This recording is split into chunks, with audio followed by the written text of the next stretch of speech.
Hello guys, how are you? And welcome back to my channel Biology Belief. Today we are going to start our new topic. Today's topic is interesting as well as good topic, that is the common disease in human.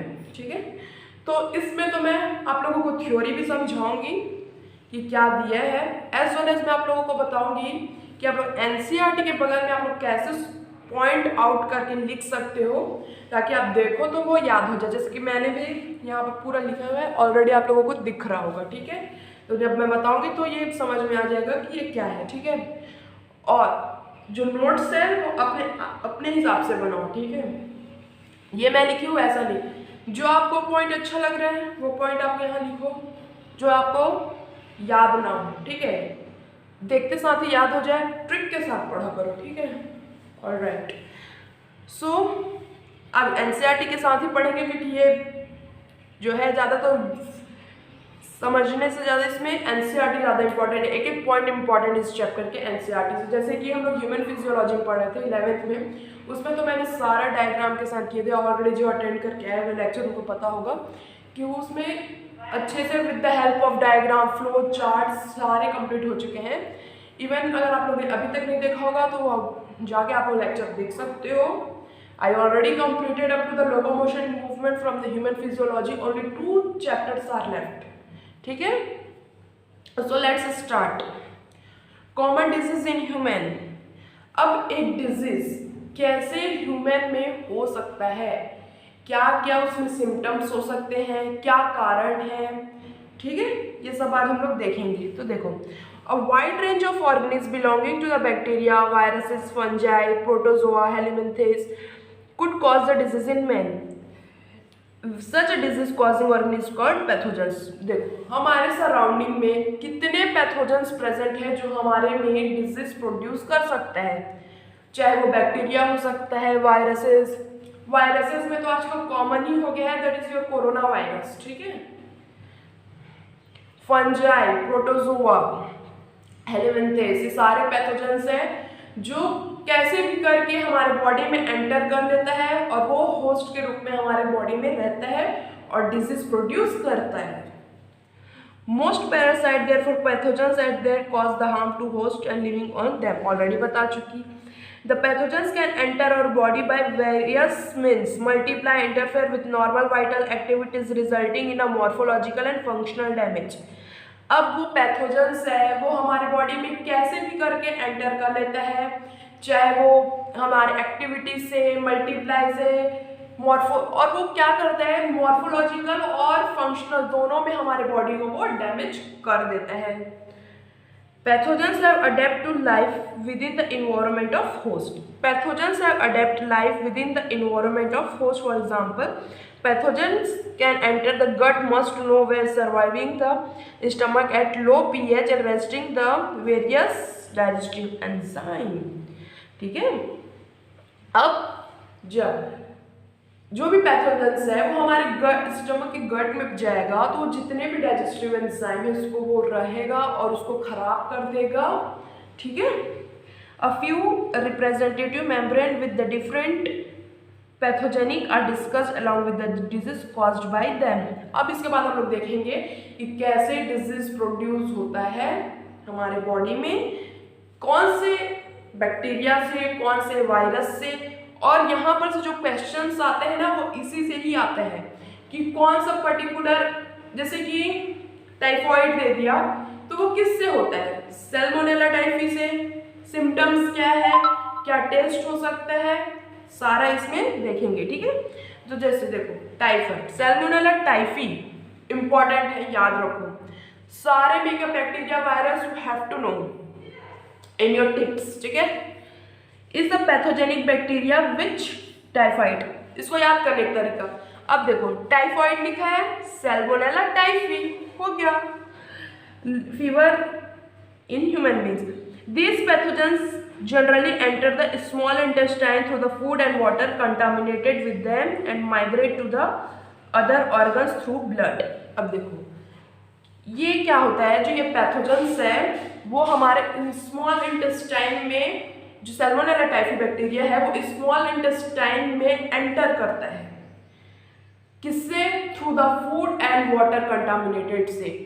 तभी बोलते हैं ना कि अच्छा food खाना चाहिए, अच्छा water लेना चाहिए, मिनरल वाटर, फिल्टर वाटर, और गुड फूड खाना चाहिए, नॉट अ स्ट्रिक्ट फूड। ठीक है, ये सब फूड खाने से क्या होता है कि जितने भी गंदगी है वो हमारे इंटेस्टाइन में चले जाता है और वो वहाँ पर वो डैमेज कर देता है। ठीक है, इसमें कुछ सिम्टम्स होते हैं कि फीवर हो जाता है 39 degree Celsius to the 40 degree Celsius, weakness हो जाता है, स्टमक पेन होता है, कॉन्स्टिपेशन होता है, हेडेक होता है, लॉस ऑफ एपेटाइट होता है। ये सारे कॉमन सिम्टम्स, और ये सिम्टम्स आप लोगों को याद रखना बहुत इंपॉर्टेंट है। क्वेश्चन आ जाता है, सारे सिम्टम्स दे देंगे, 4 डिजीज दे देंगे और पूछेंगे इसमें से कौन सा डिजीज है, तो you have to know each and everything from this topic. ठीक है, इंटेस्टाइन, और इस अगर ये ज़्यादा हो गया तो इससे डेथ भी कॉज हो सकता है। Typhoid fever could be confirmed by the Widal test, ये भी इम्पोर्टेंट है। कौन से टेस्ट से हम लोग टाइफॉइड को देख सकते हैं, that is your Widal test. और ये सबसे पहले ना ये कहाँ देखा गया था, ये एक बार मैरी मेलन, ठीक है, ये प्रोफेशनल कुक थी, तो वो प्रोफेशनल कुक थी, अब उसको हो गया था जब वो खाना बनाती थी तो अब कुछ ड्रॉपलेट्स चले जाता है। ठीक है, तो ऐसे में वो जितना भी टाइफाइड था वो स्प्रेड होना स्टार्ट हो गया। ये भी इंपॉर्टेंट है। देखो इसमें क्या इंपॉर्टेंट है, सैल्मोनेला टाइफी याद रखना है। ठीक है, सिम्टम्स क्या क्या है वो याद रखोगे, किस टेस्ट से होता है, और सबसे पहले किस में देखा गया था, that is your Mary Mallon. बस इतना ही। ठीक है, अब now come into the pneumonia.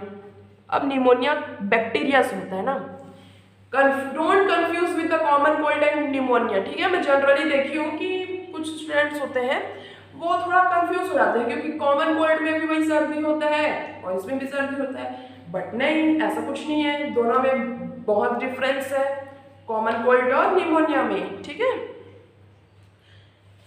देखो bacteria like streptococcus pneumoniae, haemophilus influenzae responsible for disease pneumonia. लेकिन जो कॉमन कोल्ड का रहता है वो ऐसा नहीं है, वो राइनो वायरस है। दोनों को अब हम लोग साथ में इसलिए बता रही हूँ क्योंकि दोनों में कंफ्यूजन होता है ना। In human which infect the alveoli of the lungs, pneumonia से जितने भी एल्वलाई है, जो लंग्स में एल्वलाई प्रेजेंट होता है ना, पता है ना, अब लोग सब ह्यूमन फिजियोलॉजी 11 का पढ़ के आगे हो गए, एल्वलाई मतलब तो सबको पता होगा। ठीक है, ये लंग्स को डैमेज कर देते हैं। एल्वलाई कितना इंपॉर्टेंट है हमारे लिए। As a result infection the alveoli get filled with the fluid leading the several problem in respiration. Alveoli में क्या होता है, फ्लूइड भर जाता है, इससे कारण रेस्पिरेशन, सांस लेने में बहुत ज़्यादा तकलीफ होता है। The symptoms get fever, chills, cough, headache, severe cases. जो लिप्स होते हैं या फिंगर के जो नेल्स हैं वो ग्रे या ब्लूइश कलर में टर्न हो जाते हैं। ठीक है, a healthy person acquire infection inhaling in droplet aerosol released by the infected person or sharing glasses utensil with an infected person। अब इसका जो डिजीज स्प्रेडिंग का क्या है कि अगर जो भी अगर इन्फेक्टेड पर्सन है, अगर वो छींक दिया, ठीक है, उसमें के ड्रॉपलेट्स है वो दूसरे पर्सन के भी चले गए तो ये बहुत ज़्यादा जल्दी स्प्रेड होता है। ठीक है, ग्लास शेयर करने में, बर्तन शेयर करने में ये सारे डिजीज क्या होता है, स्प्रेड होता है। Alright, Many viruses also cause disease in a human beings। rhinovirus, rhinovirus simple जो कॉमन कोल्ड होता है जो 1-2 हफ्ता के लिए रहता है, represent one such a group virus cause the most infection human element common cold the infect nose and respiratory passage but not the lungs. देखो इसमें एक और क्वेश्चन आता है, प्रीवियस ईयर क्वेश्चन था कि कॉमन कोल्ड में हम लोगों को एंटीबायोटिक्स क्यों नहीं लेना चाहिए। Think about. चलो, तो हम लोगों को कॉमन कोल्ड में एंटीबायोटिक्स इसलिए नहीं लेना चाहिए। एंटीबायोटिक, बायोटिक का मतलब क्या होता है, बैक्टीरिया, एंटी का मतलब क्या होता है, उसको मारना।